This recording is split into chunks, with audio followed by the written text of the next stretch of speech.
هلو السلام علیکم دوستانو. نن په دې ویډیو کې چې کوم دی زه تاسو ته به دا ټریک ښیم چې زه طریقې سره به تاسو خپل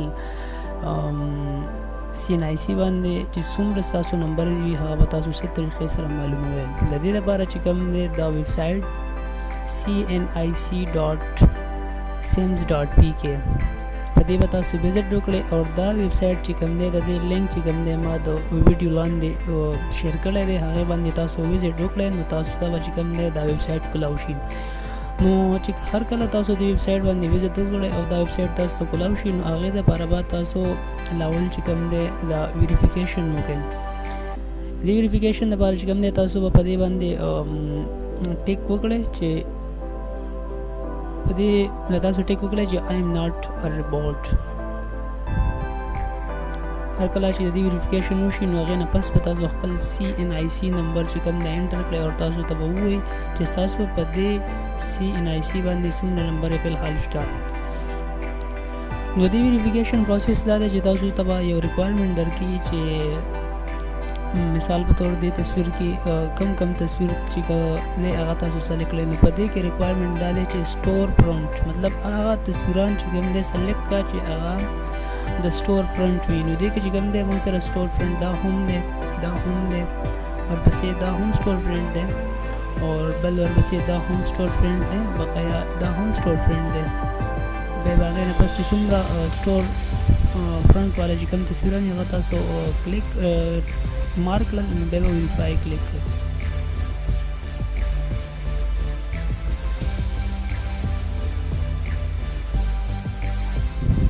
هغې کې چې کوم دی ما څه مسټیکس کړي نو هغې د وجې دوباره ما ته بل آپشن راکړو. په دې کې څه وایي سلیکټ آل ایمیج ویت کراس واک مطلب چې څومره کراس واک ایمیجز دي هغه ټول سلیکټ کړه. نو په هغې کې چې کوم دی یو دا هم دی اور یو دا دی بل دا دی اور آی تھنک چې نور پکې نشته دی ویریفای به کلیک کړو.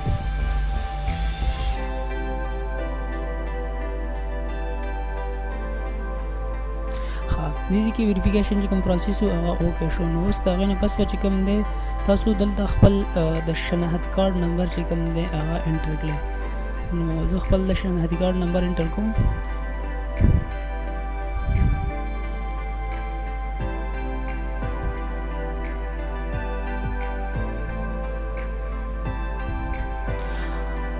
چې هر کله تاسو خپل CNIC نمبر انټر کړو نو بیا به سبمیټ ووهئ.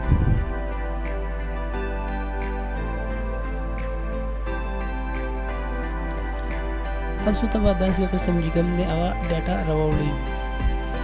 نو دې کې دا ستاسو نیټورکس دي موبلین کلینار یوفون زونګ وارد اور په هغې کې چې کوم دی دا ستاسو سیمز دي مطلب وایس پلس ډاټا سیم پلس ډاټا اونلی یا ټوټل سیم. نو زما چې فلحال چې کوم دي زونګ کې 3 سیمه دي په هغې کې یو ما سره د انټرنیټ سیم دی او څلور چې کوم دي ټوټل څلور دي مطلب یو د انټرنیټ سیم دی او 3 چې کوم دي هغه نارمل چې کوم 2G او 3G چې کوم سیمز دي د خبرو هغه دي. وارد کې زما یو سیم دی ټوټل چې کوم دی زما په CNIC باندې 5 سیمونه دي 3 په زون کې اور څلور په زون کې یعنی 3 چې کوم دي هغه وایس دي او یو چې کوم دی ډاټا یعنی څلور په زون کې او یو په وارد کې. نو دې طریقې سره چې کوم دی تاسو ته به پته لګي چې زما په شناختی کارډ باندې څومره نمبر کولاو دي او څومره نه دي. ملګرو که ستاسو دا ویډیو خوښ وي نو پلیز زموږ چینل سبسکرایب کړئ د مزید د نور د معلوماتي ویډیو دپاره. تھینک یو ډېره مننه.